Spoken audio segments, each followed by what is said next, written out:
Ja, da gibt es verschiedene Tendenzen, was ich so höre. Auf der einen Seite freuen sie sich ab der gelebten Solidarität und Hilfsbereitschaft, dass die Leute trotz Distanz mehr auf sich zugehen und wirklich einander gut schauen.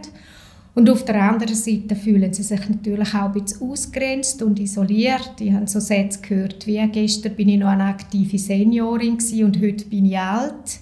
Das sagen viele, dass sie sich viel älter vorkommen. Das betrifft vermutlich die Jüngeren, die sich sehr engagieren, normalerweise freiwillig und jetzt nichts mehr dürfen machen.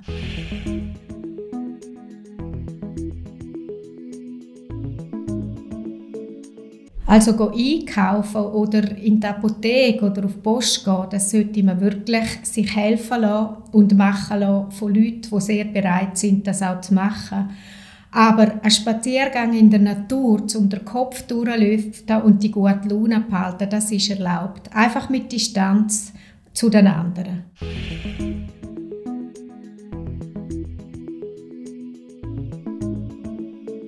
Ja, das Telefon kriegt natürlich wieder eine grosse Bedeutung. Tun Sie telefonieren. Sie können ja auch Bilder aufhängen von Ihren Lieben, dass Sie sie auch anschauen können. Es braucht halt auch ein bisschen mehr Fantasie.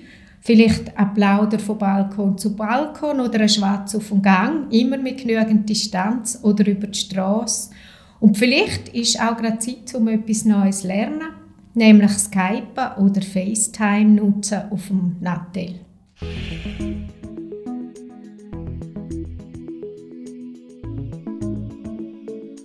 Dann ist es gut, wenn man mit einer Vertrauensperson telefoniert und über die Sorgen und über die Ängste und über die Lage kann reden.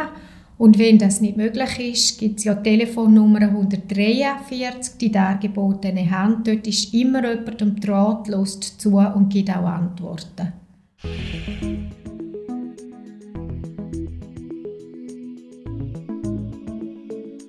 Ja, es gibt ja immer Sachen, die liegen bleiben, die man ständig verschiebt. Und jetzt ist vielleicht Zeit, um etwas zu reparieren, zum Aufräumen, zum einen Frühlingsputz zu machen, zum handwerklich tätig sein oder ein verloren geglaubtes Hobby wieder aufnehmen, wie Malen, Zeichnen, etwas schreiben oder ein bisschen über das Leben nachdenken und Tagebuch führen.